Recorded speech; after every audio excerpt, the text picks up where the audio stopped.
10 Little Indians. That's a song that was counting dead Indians back on the trails when they would kill Indians. See all these little kids in uniform, and we'd be wondering how come. 10 Little Indians. That's a song that was counting dead Indians back on the trails when they would kill Indians. See all these little kids in uniform, and we'd be wondering how come they're like that. We weren't dressed like that, but these little kids were. I remember being younger, growing up on a reservation, and being told, don't trust white people, don't listen to them. You're never told why. The government schools are constantly being built and hospitals added. We bring them in, clean them up, and start them on their way to civilization. I would ask social services and human services audience, how many people know about residential boarding schools? How many people here do? This never makes it into the history books. This is never talked about. Why did those schools get started, and who started them, and what was the rationale behind it? And the first general policy was the only good Indian was a dead Indian, that we needed to be killed, exterminated, eradicated.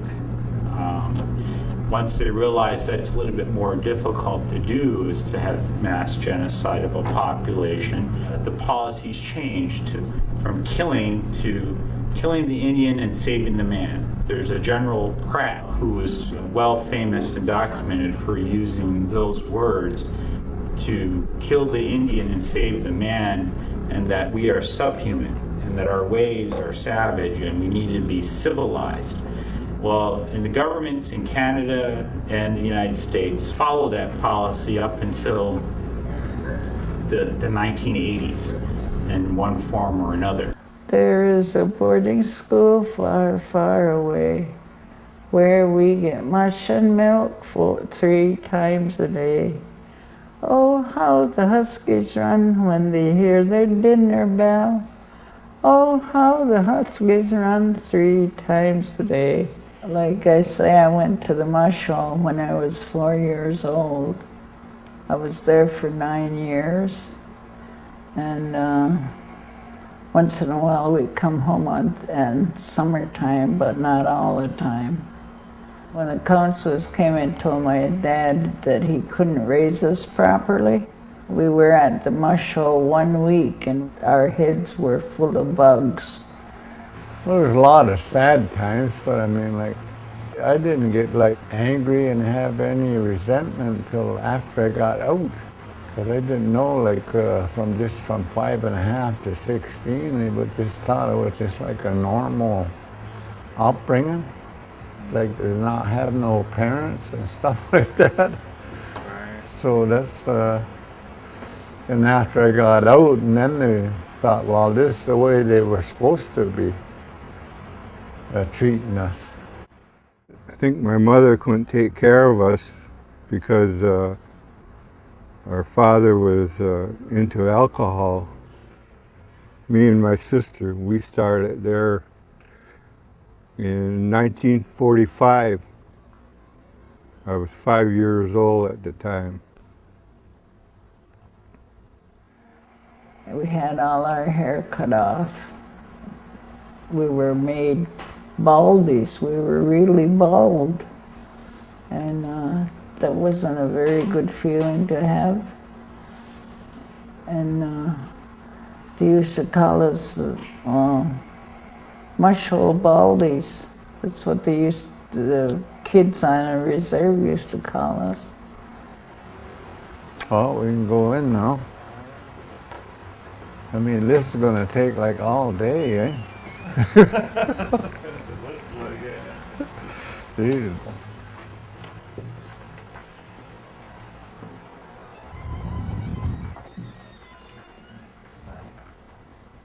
We were taken to the hospital to get checked out for nits and whatever, I guess that was. And, you know, well, they checked us out, you know. Then, yeah, then they split us. The school was split in age group and by the boys and girls. Boys were on one side, the girls were on one side.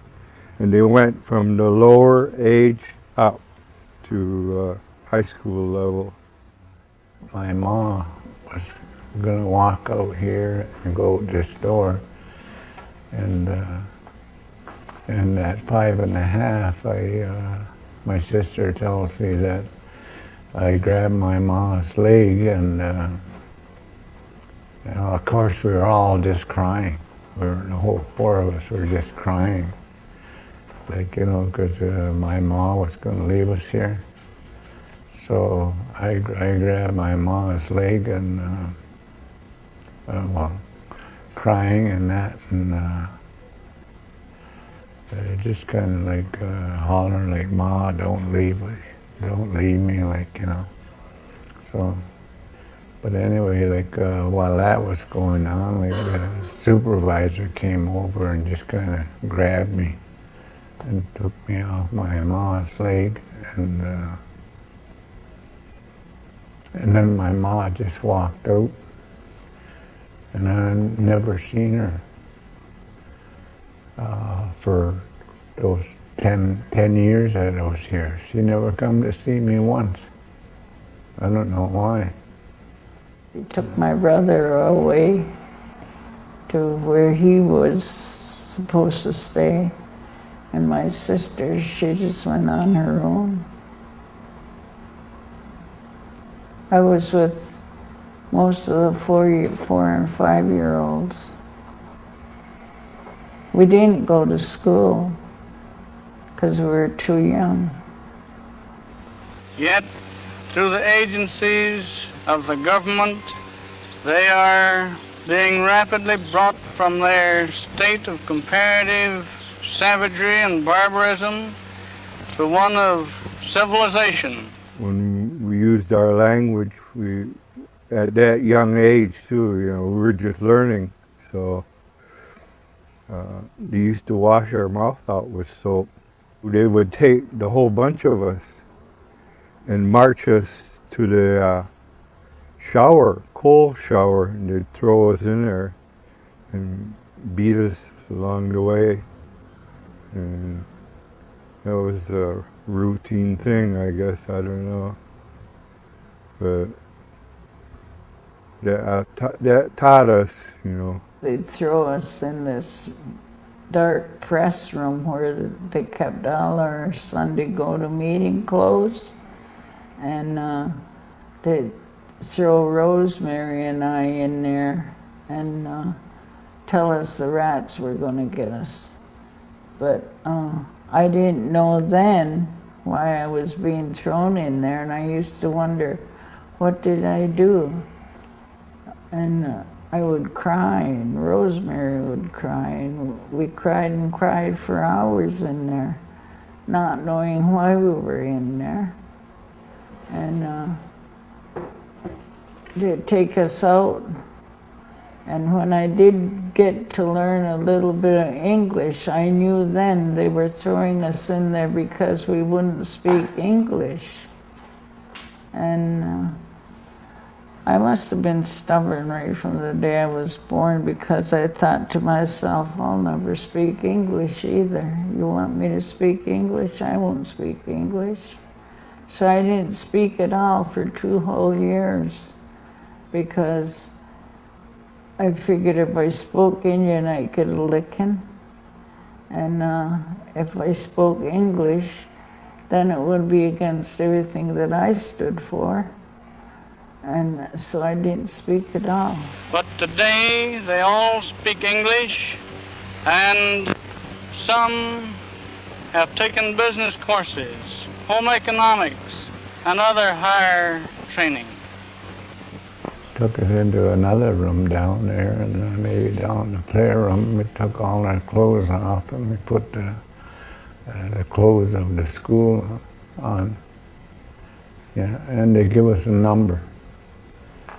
So my number was like 48.